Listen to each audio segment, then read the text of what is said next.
more of a revisit of structure and function of the urinary system, but more on the clinical context. So we will try to, you know, do it, squeeze the whole anatomy and physiology of the renal system in 40 minutes, hopefully. All essential things which you should remember in terms of understanding the pathology. So we know that the kidneys, let's see,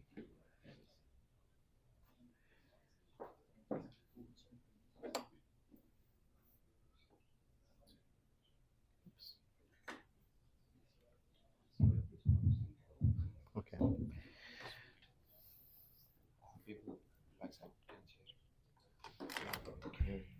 yeah.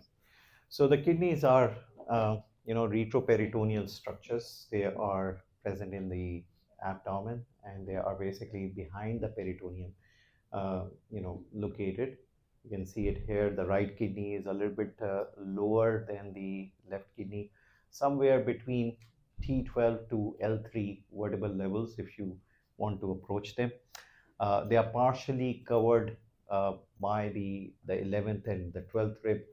Uh, the left kidney is a little bit higher, it's more at T12 L1 level. The upper pole is there. The right kidney is a little bit lower because of the liver.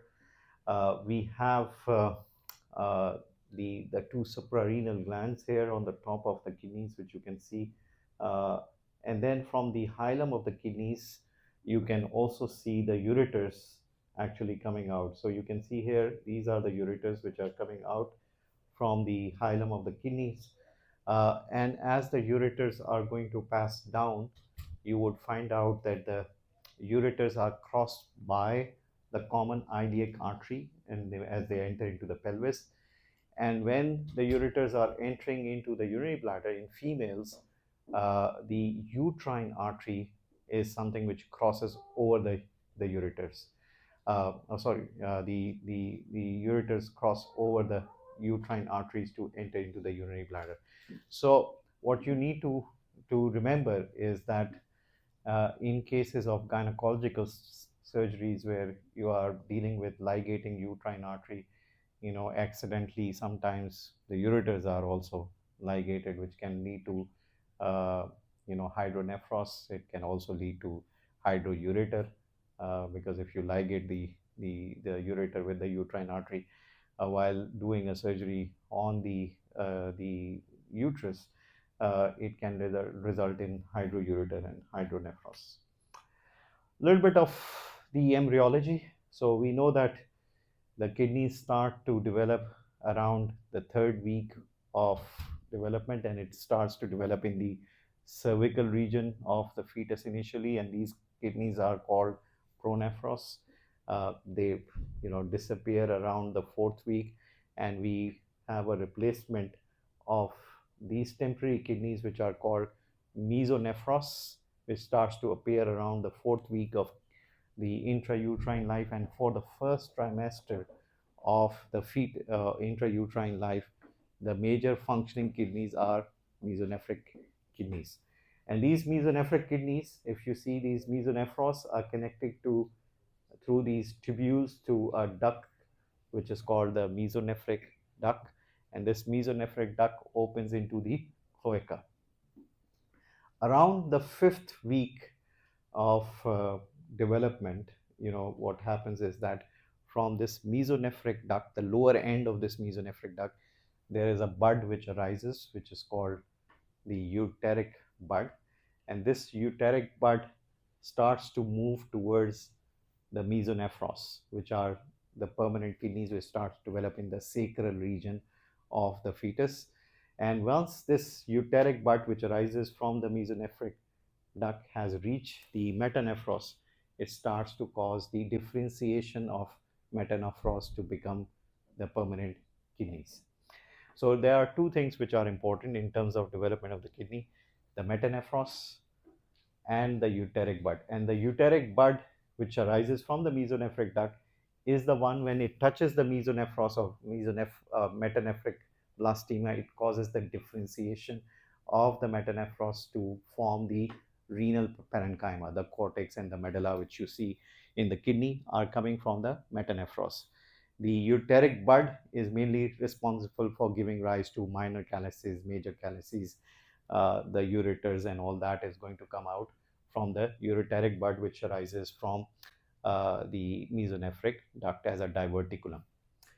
Now, if you have a problem with mesonephric divert or this ureteric bud not reaching the metanephros, so there would be no differentiation of metanephros and there would be renal agenesis. Sometimes this ureteric bud is going to reach the metanephros, but it does not cause the differentiation of metanephros. That would result in a non-functional multicystic dysplastic type of kidney. So that is called multicystic dysplastic kidney, which is non-functional. It has just cyst because ureteric bud does not induce differentiation in metanephros. The other thing which you should remember here is that the uretero-pelvic junction, where the ureter and the pelvis of the kidney are joining, that is the part which canalizes at the end. You usually ureter is a solid structure. It becomes canalized, and the last part of the canalization is the junction of the ureter with the pelvis. If it does not canalize, then it would result in hydronephros. You can also see something which we called here as Porter sequence. The Porter sequence is, if you remember, that there's amniotic fluid outside uh, the fetus, and this amniotic uh, fluid is produced by the fetus, urinating. So the fetus keeps on ingesting and then urinating. That causes the normal composition of the amniotic fluid. If the kidneys do not develop, or there is renal agenesis, or there is placental insufficiency, that there's decreased blood flow to the fetus, which will not result in the urine to form. So what would happen? Amniotic fluid will decrease. So that would result in oligohydramnios, and this will result in facial features to be distorted because there's less space. The extremities, limbs will become distorted also because there is less space in the uterus because of oligohydramnios. They also have pulmonary hypoplasia. So this sequence, the Porter sequence, usually these fetuses would have pulmonary hypoplasia, oligohydramnios, twisted face, twisted skin, twisted or extremity defects, and renal failure, usually associated with renal agenesis. So when you see all these features, these features are called Porter sequence, and they are associated with the findings which I have talked about. Yes, go ahead. When does you said something about the ureteric does not differentiate? Can you repeat that? So, if the ureteric bud does not reach the metanephros, which is the kidney which is developing, then what would happen is that there would be renal agenesis. But if reaches there, but it does not make the differentiation of metanephros, then you would have non-functional multicystic dysplastic kidney, which is non-functional. It would, because if the ureteric bud is there, but it does not cause the renal parenchyma to be formed. Nephrons are not formed. So it would be multicystic dysplastic kidney, which is non-functional. Okay. Now, the more common one is horseshoe kidney. You have been hearing about this horseshoe kidney all the time. Horseshoe kidney is when the lower lobes of the kidney gets fused together. Both kidneys, their lower lobes are fused together, and we said that the kidneys are developing in which region? In the sacrum, and then they ascend upwards. So when there is a fused lower lobes of the kidney, when the kidney tries to ascend upward, what happens? There is an inferior mesenteric artery which does not allow it to ascend up. So in horseshoe kidneys, you have this, fused lower lobes of the kidneys, and it does not ascend upward. It remains in the pelvis, in the sacral region, because there is an inferior mesenteric artery which does not allow it to ascend upward. The other problem which is going to happen with horseshoe kidneys is that there is usually associated obstructions at the uteropatelvic junctions, which results in hydronephros. There are more frequencies of infections and stones associated with horseshoe kidneys, and horseshoe kidney has a higher incidence of chromosomal abnormalities like Turner syndrome, trisomies 13, 21, 18. They are much more common associated with horseshoe kidneys. There could be a congenital solitary functioning kidney if the ureteric bud does not cause the differentiation of the metanephros. There would be only on one side, there would be one kidney available, and this one kidney is going to become hypertrophied because it has to work, much more than the other kidney. You can have multicystic dysplastic kidney, which I said, ureteric bud is there, but it does not cause the differentiation of the metanephros, resulting in a multicystic dysfunctional kidney, which is called multicystic dysplasia. You can also have duplex collecting system. So your ureteric bud is moving upwards towards metanephros, and before it reaches metanephros, it bifurcates. So it would result in double ureters. This can cause sometimes obstructions in the ureters, and as a result, it would be more frequent infections. Hydronephros are much more common with duplex, collecting system. Posterior urethral valves in males, you have prostates, and they're just above the prostate. There are, rudimentary valves, and if these rudimentary valves do not disappear, then they would obstruct the urethra, and as a result they are going to cause, backward flow, which is going to result in hydroureter and infections and other. So this is a congenital problem where, the posterior urethral valves do not disappear, and they remain in males, and it can result in hydroureter and hydronephrosis. The most important one, which, you would keep on people would keep on asking, is this vesicourethral reflex, and this vesicourethral reflex is quite common in young children. What happens is, normally your ureters, as they go into the bladder, they pass through the wall of the bladder, and when your bladder is expanding, it will close the opening of the ureters into the bladder so that the urine cannot go back to the ureters. So, but in young children, sometimes this ureter is not completely passing through the wall of the bladder. It is partially inserted into the wall of the bladder. So, what would happen when the bladder is going to expand? This opening of the ureter into the bladder will not completely close. So the urine is going to retrograde and will go into the ureters and towards the kidney, which will lead to frequent infections. So if you see a young child with frequent infections, hydroureter, hydronephrosis, you need to look for vesicourethral reflux, where the ureters are not completely passing through the wall, and as a result, because there is no valve there is no valve between the ureter and the urinary bladder. It's only the as the pressure increases in the urinary bladder, it closes the opening of the ureter. Clear? Okay, now let's look at the structure of the kidney.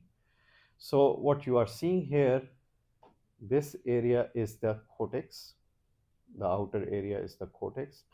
Then you are seeing this area, which is the pyramids, and these pyramids have, the their conical ends opening into their conical ends, which are called the papilla, the renal papilla, and they are opening into minor calyces, and their bases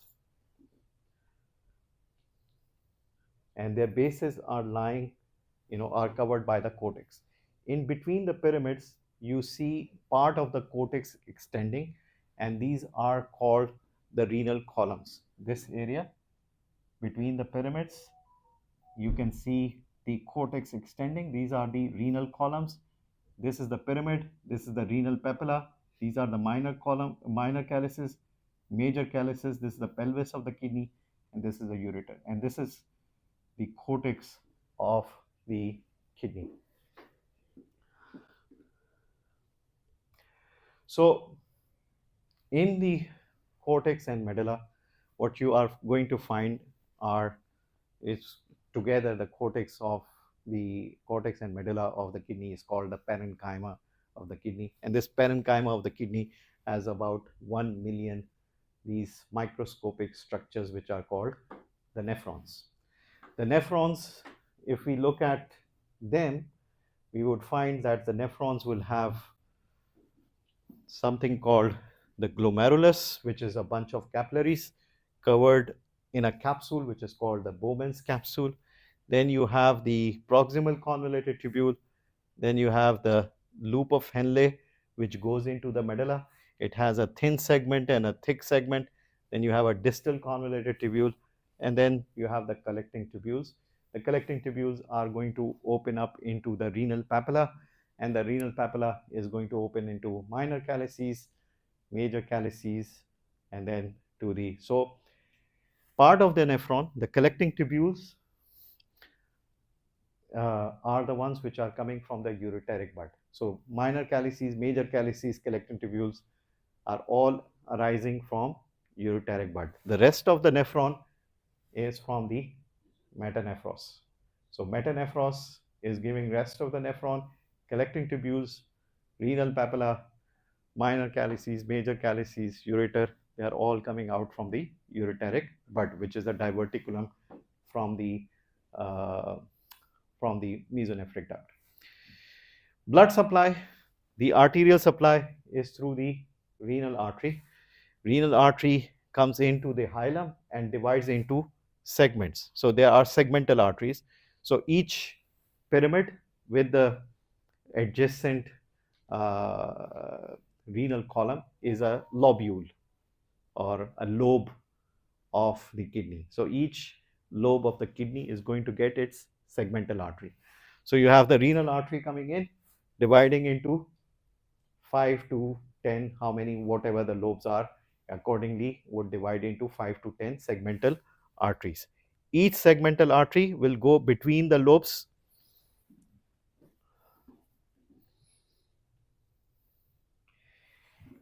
Each segmental artery will go between the lobes, will form the interlobular artery. Then it is going to form an arch over the pyramid. So it is called the arcuate artery. And the arcuate artery is going to give rise to interlobular artery.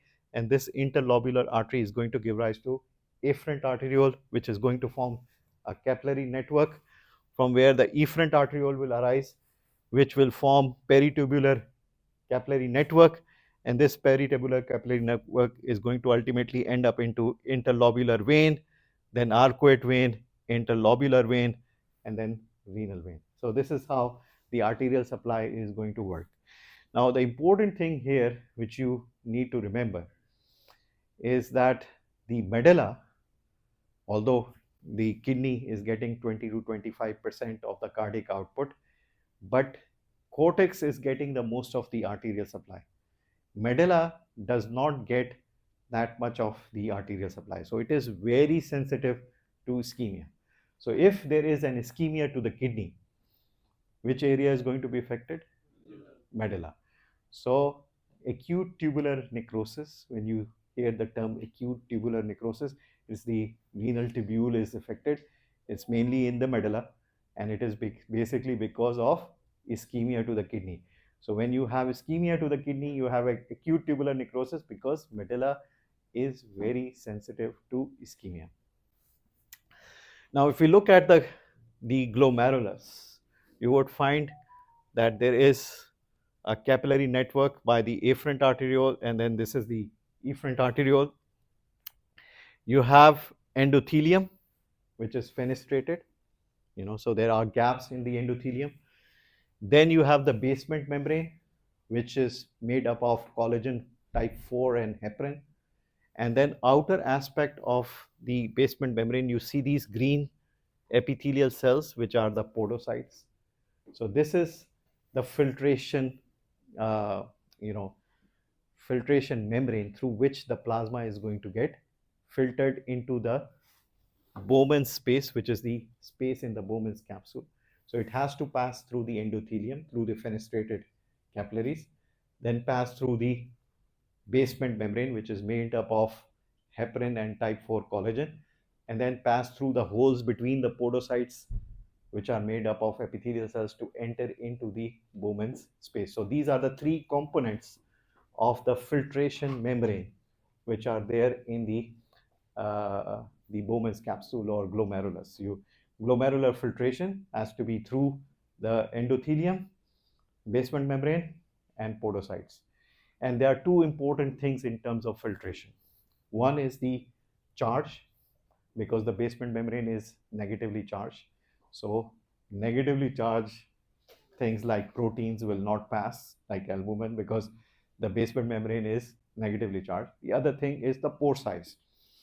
The pore size for fenestrated capillaries is 100 nanomolar, 100 nanometers. So you have 100 nanometer pore size of the fenestrated endothelium. But podocytes only allow 4 to 5 nanometers.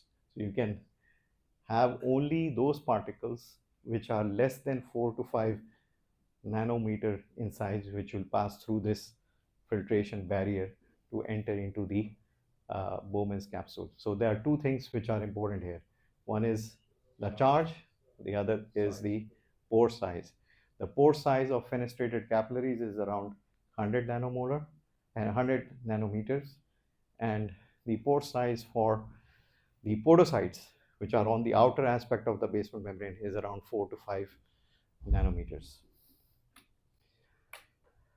Now, if we look at the histological structure of the different components of uh, the tubule, you see the proximal convoluted tubule. It has cuboidal epithelium, and you would see that it has in the basement membrane. Basement membrane of the proximal convoluted tubule is grown into folds. It has a lot of mitochondria there. So proximal convoluted tubule is telling you that these are very active cells. So there would be active transport which is going to happen in the proximal convoluted tubule. That's why they are the ones which will absorb most of the glucose, sodium, chloride, all the bicarbs. So active transport is happening in the proximal convoluted tubules. They are composed of cuboidal cells with basal plasma membrane displays deep enfoldings housing mitochondria and indicative of active transport. So they would be secreting and absorbing a lot of nutrients here, a lot of ions and other things. If you look at the thin segment of loop of Henle, these are squamous cells.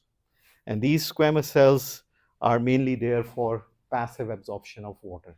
So they are passively absorbing water, making the urine much more concentrated in the tubules, because water is going to be passively absorbed through the thin segment of loop of Henle. Uh, you also would find that the distal convoluted tubules are, cuboidal cells, low cuboidal cells with sparse microvilli, um, and they begin deeper in medulla than the proximal convoluted tubule. If you look at the collecting ducts, they possess cuboidal cells, begins within the medullary rays of the cortex and end at the area cryptosa. So these are some of the aspects of histological aspects of this. This is not working. This doesn't have the cells. So these are some of the histological aspects of the uh, tubules. Uh, in terms of the okay, so in terms of the function of um, the kidneys, one of the major functions of the kidney is the excreting waste products and foreign substances. It regulates ionic composition of sodium, potassium, calcium, chloride and phosphate. It is important in maintaining the pH of the blood. It is important in maintaining the osmolarity because the ADH actually acts on the collecting tubules and add aquaporin so that you can start to absorb water. So it is important in maintaining the osmolarity. Similarly, blood volume, because it is affecting, through aldosterone system as well as ADH, is going to increase the blood volume. Blood pressure through the renin-angiotensin system, blood glucose levels, and it produces hormones like calciferol. It converts 25 hydroxycalciferol into 125 hydroxycalciferol, which is important for active form of vitamin D for absorption of calcium. Erythropoietin, it produces, which is important in terms of red blood cells to be formed. So imagine if somebody is going through renal failure, what would happen? You would have these toxic substances like urea, nitrogen going up. You would have issues with electrolyte disbalances. You might have hypokalemia, hyperkalemia, hyponatremia. All different types of electrolyte disbalances can happen. You can have metabolic alkalosis, metabolic acidosis because of the pH abnormalities. You may have issues in terms of hypertension because of blood pressure control. You may have issues in terms of if it is a chronic problem or chronic renal failure, the bone formation is going to be affected. So osteopenia can happen because of vitamin D3 not actively formed, and you cannot absorb calcium. You may also end up with anemia because erythropoietin is not produced. So chronic renal failure patients have anemia also. You have to give them blood so that you can maintain the to help them from anemia. So all these functions are important in terms of the functions of the kidney. So if you want to look at the function of kidney, so it is important in body water regulation. So urine output and blood pressure is important. Electrolyte balance, sodium, potassium, phosphorus, calcium, magnesium are all maintained through kidneys. Acid base balance, metabolic acidosis, alkalosis are prevented by the kidneys. Metabolic or endocrine function, it produces vitamin D, it produces renin, it produces erythropoietin. So these are important in terms of the hormonal functions of the kidney. And then excretory regulation in terms of nitrogenous waste, which has to be removed, drug metabolites, uric acid, they are all removed through the kidney. So these are some of the functions of the kidney which you should keep in mind. And whenever you look at the renal failure patients, you start to think about all these things, that what are the disturbances which can happen because the normal function of the kidney is dysregulated. Now this is, the first X-ray which I am showing you is called KUB, kidney ureter bladder. So if you see in this, KUB, a plain, KUB, any opacity, you would start to think about the stones, the uteric colic. This is the first thing which you usually do to look for, any uteric stone. So these are some of the landmarks. I've just labeled them for you. You can, look at these X-rays. Now this is an intravenous pyelogram. Intravenous pyelogram is a dye you inject and then allow this dye to be secreted through the kidneys, and then you start to take images. If there is an interruption of the dye as it passes to the bladder, and you know that there is an obstruction, or you can see an enlargement of you can visualize an enlargement of the ureter or calyces or the kidney itself also. So hydroureter, hydronephrosis can be visualized by doing intravenous pyelogram. This is another intravenous pyelogram. You can look at it. The gold standard for looking for uteric stones is still CT scan. So CT scan is the one which, if somebody is going to ask you which investigation you are going to do for looking for the uteric stone, uh, kidney stone, the gold standard is still CT scan. People will give you KUB, IVP, they would give you an option of an ultrasound. All of these can detect, uh, you know, kidney stones, but the gold standard is still CT scan. Okay.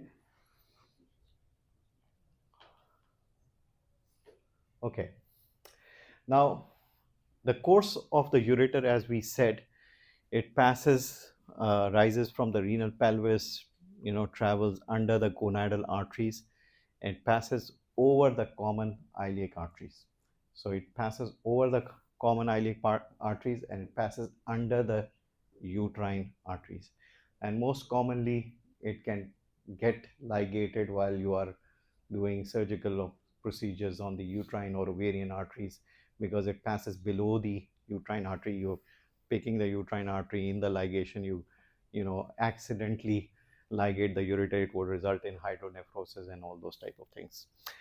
The other more important thing is there are 3 points where you have the constriction in the ureter normally. So if these 3 points are the most common sites where the stone is going to get lodged. What are the 3 sites? Uterotopelvic junction, ureter and pelvis of the kidney. That's the constricted site. Then the second site is the pelvic inlet, and the third site where the ureter enters into the bladder. These are the 3 common sites where you would have normally the constriction of the ureter. So these are the sites where you would find the stones to get lodged because they are constricted site. So uteropelvic junction, pelvic inlet, and the utrovesical junction. These are the 3 common sites where you would find uh, the ureters being constricted and where the obstruction is usually found. The blood supply of the ureter, proximal part is supplied by the renal arteries, middle part by the gonadal or common iliac arteries, and distal part by the internal iliac and superior vesical arteries. These are the 3 levels of the ureters which are going to be supplied by 3 different arteries. Now, if we look at the composition of urine, usually we have around 1 to 2 liters of urine passed in 24 hours. The color is yellow or amber color. Turbidity is usually transparent. If the turbidity is more turbid, then it's a sign of infection. Odor is mildly or aromatic. pH is between 4.6 to 8, and specific gravity is between 1.001 to 1.035. Now, normally the contents of the urine would be, inorganic solutes like potassium, organic solutes like urea, creatinine, uric acid, urobilinogen, fatty acids. These are the normal contents of the urine. But sometimes you see abnormal constituents. For example, protein, albumin starts to come. So then you start to think, okay, there is a problem in the kidney. There might be a glomerulonephritis. You might have a nephrotic syndrome, which results in excess of protein coming out into the urine. Or glucose, diabetes mellitus. Normally the kidneys should not, the urine should not have glucose, but if you start to see glucose into the urine, then it is glycosuria. It means there might be diabetes mellitus which is happening, that results in urine, in the glucose coming into urine, because kidney has a threshold of 180 milligrams per deciliter. Up to that, it's going to reabsorb all the glucose back. But after that, if you have higher glucose level, it starts to come into urine. That is usually a sign of diabetes mellitus. So if you are going to do a test and you want to see the function of the kidneys, if you have uh, more albumin, coming in, that would tell you that, the function of the kidney is not right, or glucose is coming in. But usually the renal function test are where we are going to look at the creatinine level. And the creatinine level is usually between 1.1 up to 1.2 millimoles. That is what is the level. If it goes higher than this, then you know that the kidney is not functioning well. You can also look at blood urea nitrogen. If that levels of blood urea nitrogen goes above 40, then you start to think about that there is a problem with the kidneys. But the most important test to look for the kidney function is the GFR. Normal GFR of the kidney is around 100 to 120 mils per minute. If it reduces below 60 mils per minute, then there is a renal failure which is setting up. So when you are looking for the function of the kidney, you're going to look at creatinine level, you're going to look at the BUN or blood urea nitrogen. These are usually called renal function tests. But if you are going to find out if the patient is in the renal failure or not, you have to look for the GFR. And if GFR goes below 60 mils per minute, then it is definitely renal failure. And then once it goes below 30 mils per minute, then you start to give dialysis is prescribed and you need to do dialysis and all that. But normal GFR is between 100 to 120 mils per minute. Okay. Now, as I said before, that the glomerular filtration is based through this membrane, which has endothelial pores, and then it has a glomerular basement membrane, and then finally is the podocytes. These are the three components of the glomerular filtration barrier: fenestrated capillaries, endothelium, then you have the basement membrane, and you have the podocytes. These are the three structures through which the plasma needs to filter to get into the Bowman's capsule. Now, and we said that there are two things. One is the charge barrier, which is basement membrane is negatively charged, and then the other barrier is the pore size. The endothelial capillaries have a pore size of 100 nanometers, and the podocytes has a pore size of 4 to 5 nanometers. So they have to pass through these pores and through this charge barrier to enter into the proximal convoluted tubule. The other important thing is renal clearance, and renal clearance is the volume of plasma from which a substance is completely cleared in the urine per unit time.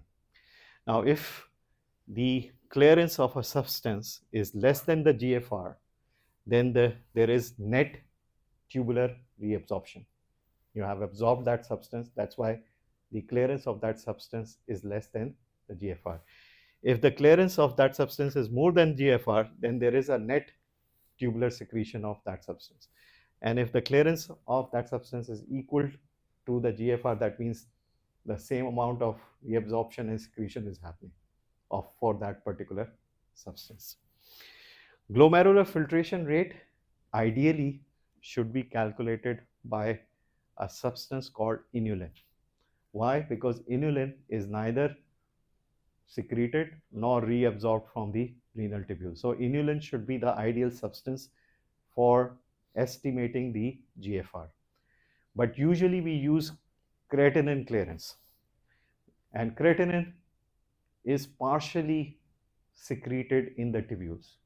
Very small amount of creatinine is secreted into the tubules. So it would always overestimate the GFR. But usually it is the creatinine clearance which we use for estimating the GFR, but it is not the ideal substance to be used. Ideal substance should have been inulin, which is neither absorbed nor secreted into the tubule. What is the GFR usually? It's around between 100 to 120 mils per minute.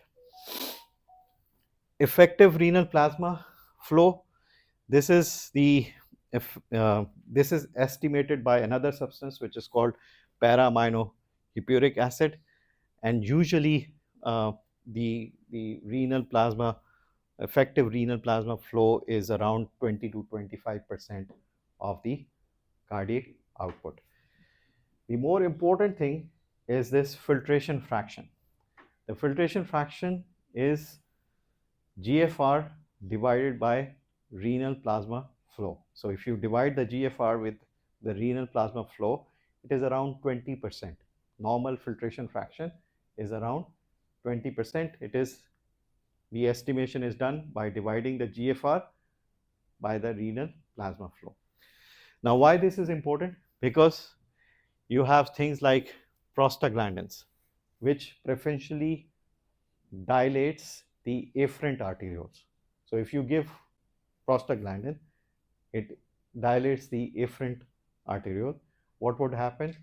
The GFR would increase and the renal plasma flow would also increase. So, what would happen to the filtration fraction? No change, because GFR is increasing, renal plasma flow is increasing, and filtration fraction is GFR divided by renal plasma flow. But if you see ACE inhibitors, which affect the efferent arteriole, what would happen because of that? They would constrict the efferent arteriole. As a result, renal plasma flow is going to decrease, GFR is going to increase, and filtration fraction is also going to increase. So people might ask you these physiological issues by giving you examples, right, that. So this table is important. You know, you need to understand what is the filtration fraction, you need to understand what is the renal plasma flow, and you need to understand what is GFR, because GFR is the main thing through which you are going to estimate if the renal function is all right or not. You are going to make a decision between renal failure and non-failure. Okay, this one is a very busy slide, so I'm going to go a little bit, and the rest you can read yourself, because this is actually one chapter in one in one table. So what you are seeing here is the proximal convoluted tubule. It contains a brush border. It reabsorbs all glucose, amino acid, most of the bicarb, sodium, chloride, phosphate, potassium, and water. All this is basically absorbed by the proximal convoluted tubules. Under the action of PTH, it inhibits sodium phosphate cotransport, so phosphate starts to be excreted into the urine. Under the action of angiotensin 2, it stimulates sodium hydrogen exchange, increases the sodium absorption and water and bicarb reabsorption, and as a result of this, this will result in alkalosis. 65 to 80% of sodium and water are absorbed in the proximal convoluted tubule. So this is a summary of the function of the proximal convoluted tubule. Thin segment doesn't have much. It has squamous cells. It passively absorbs water. As it is going to absorb water, it is going to make the tubular uh, uh, fluid more concentrated, or urine getting much more concentrated because it is absorbing all the water. So thin descending loop passively absorb water. It is a concentrating segment of the loop of Henle. Thick loop of Henle absorbs sodium, potassium, and chloride, and indirectly induces the paracellular absorption of magnesium and calcium. It is impermeable to water, so it is going to make the urine more dilute. The early distal convoluted tubule absorbs sodium, chloride, and it is impermeable to water, and it is under the action of PTH, it is going to increase the sodium, calcium sodium exchange, increasing reabsorption of calcium. It is this portion which absorbs around 5 to 10% of sodium. Then you have two parts of the collecting tubule. You have principal cells and you have the alpha intercalated cells. The, the collecting tubules reabsorb sodium in exchange for potassium and hydrogen under the action of aldosterone. Aldosterone acts as a mineralocorticoid, and in principal cells, it increases the apical potassium conduction and increases the sodium potassium pump and increases the epithelial sodium channel activity. In alpha intercalated cells, there is increased potassium hydrogen ATPase activity, increased hydrogen secretion, bicarb chloride exchanger activity. ADH acts and add aquaporin, which will absorb more water through the intercalated cells. 3 to 5% of sodium is reabsorbed in this region. This is a little bit important and high yield. You have Fanconi syndrome, where there is a problem in the proximal convoluted tubule. So whatever proximal convoluted tubule absorbs sodium, potassium, glucose, amino acid is going to be dysregulated because of the problem in the Fanconi syndrome is a generalized reabsorption defect, and you have increased excretion of amino acid, glucose, bicarb, phosphate, which is usually absorbed in the proximal convoluted tubule. Bartter syndrome is a problem in the thick segment of the loop of Henle.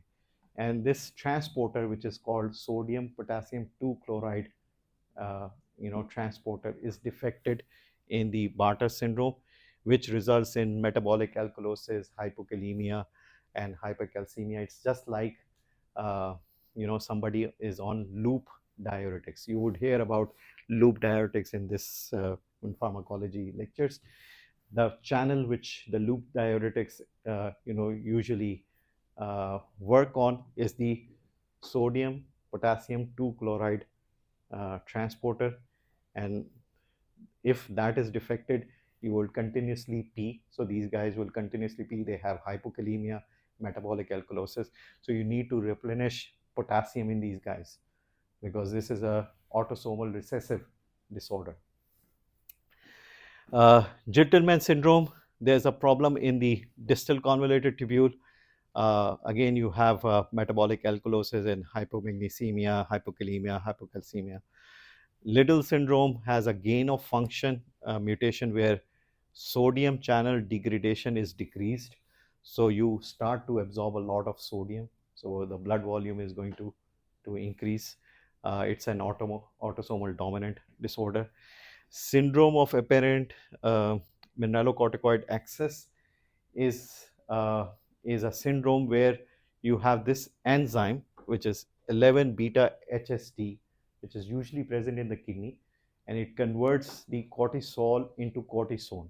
You remember that we told you that cortisol has a mineralocorticoid activity more than aldosterone, but in the kidney, because there is this enzyme 11 beta HSD, it converts cortisol into cortisone, and because it is converted into cortisone, cortisone has no mineralocorticoid activity. But if you have this enzyme deficient, cortisol is going to be not converted to cortisone, and it has a very high, much higher affinity to aldosterone receptors, and it is going to cause, sodium absorption and water absorption, which will increase the blood volume, metabolic alkalosis, hypertension, all those type of things which you are going to see. Clear? These are the slides which are going to talk about renin-angiotensin system. We know that renin, when the blood flow to the glomerulus is reduced, renin is secreted from JG cells. This is converted into angiotensin 1, the liver, and then it goes to the lungs where it is converted into angiotensin 2. Angiotensin 2 has an effect on the blood vessels, which cause blood vessels to constrict. It has an effect on the adrenal cortex, releasing aldosterone, which is going to cause sodium and water absorption from the collecting ducts. It has effects on the efferent arteriole. It has effect on the PCT cells. It has effect on the intercalated cells, and it has effect on the principal cells. You can see what are the different types of effects, and you can read from here. Not going to go through all these. You can just read through the portions of these different hormones and what are their effects, and that's it. Thank you very much. I hope I've covered most of the stuff. A review, fast review.